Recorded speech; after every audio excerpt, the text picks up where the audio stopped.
Naniniwala si dating Presidential Spokesperson Attorney Harry Roque na mali, hindi tama at hindi makatarungan ang desisyon ng International Criminal Court na ibasura ang hiling na interim release para kay dating Pangulong Rodrigo Roa Duterte. Sa isang video message, ipinaliwanag ni Roque ang ilang punto ng korte sa pagbasura ng kahilingan ng kampo ng dating Pangulo. Anya, kabilang sa naging batayan ng International Criminal Court ay kung mayroong probability na ginawa ng dating Pangulo ang mga paratang na inihain laban sa kanya. Ibig sabihin, anya, naniniwala ang hukuman na ginawa ni Duterte ang mga paratang sa kanya na crime against humanity. Pinaka-controversial anya na batayan ng International Criminal Court ay kung may probability ba na tatakas itong si dating Pangulong Duterte sakaling mabigyan ng pansamantalang kalayaan o interim release. Naniniwala si Roque na nagkamali dito ang International Criminal Court. Well, karamihan po, in fact, halos lahat ng sinabi ng hukuman ay base po sa mga sinabi ni VP Sara. Ano po yung mga sinabi niya? At saka yung ginawa ng pamilya. Well, nung inaresto raw si Tatay Digong, violent raw na nag-release ang kanyang mga kaanak. Siguro ito yung nakita nilang paninigaw ni Hanilet doon sa Villamor. No? At ang mga sinasabi ng mga statements ni VP Sara ay kasama na yung sinasabi ni VP Sara na mali ang paraan para nakuha ang jurisdiksyon sa pagkatao ng kanyang ama dahil hindi dumaan sa tamang proseso under Article 59 ng Rome Statute, hindi siya hinarap sa lokal na hukuman at kinidnap ng Marcos administration para i-deliver sa hukuman. Sinabi rin ng hukuman na nag-akusa daw ang VP Sara na nagsabwata ng ICC at ang Marcos administration para nga mawala ang pinakamalaking tinik sa kagustuhan ng mga Marcos na maging Marcos forever. At ito nga si Tatay Digong.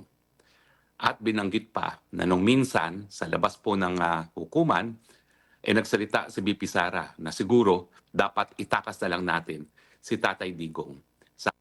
Paliwanag pa ng dating tagapagsalita ni Pangulong Duterte na normal lamang ang reaksyon ng pamilya doon ho sa nangyari ho doon sa Villamor dahil nga sa walang naipapakitang warrant of arrest ang mga otoridad. Iginit pa ni Roque na ang ginawa kay Duterte ay kidnapping at paglabag sa batas ng mga tauhan ng pamahalaan.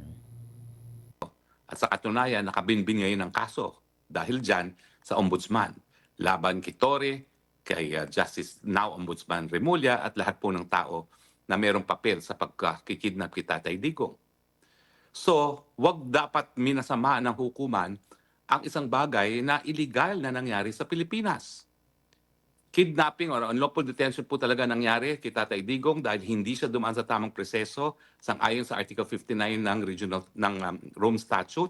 Hindi siya dumaan sa Regional Trial Court.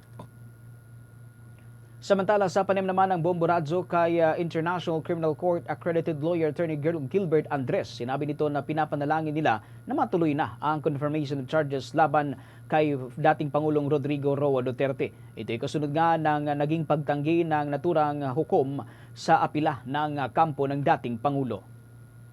At in fact, gusto po namin na sana within this year, sana maging pamaskong handog po ito, yung pag-schedule po ng interim release. Ngunit, having said that, alam ko naman po na mayroong separate process for that at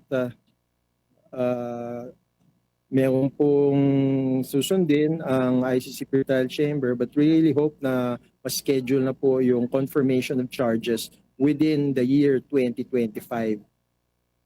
Bahagi yan ng paliwanag ni Attorney Gilbert Andres.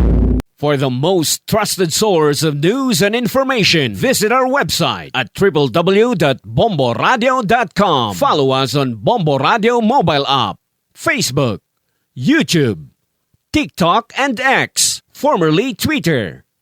Like, share, and stay connected. Anytime, anywhere.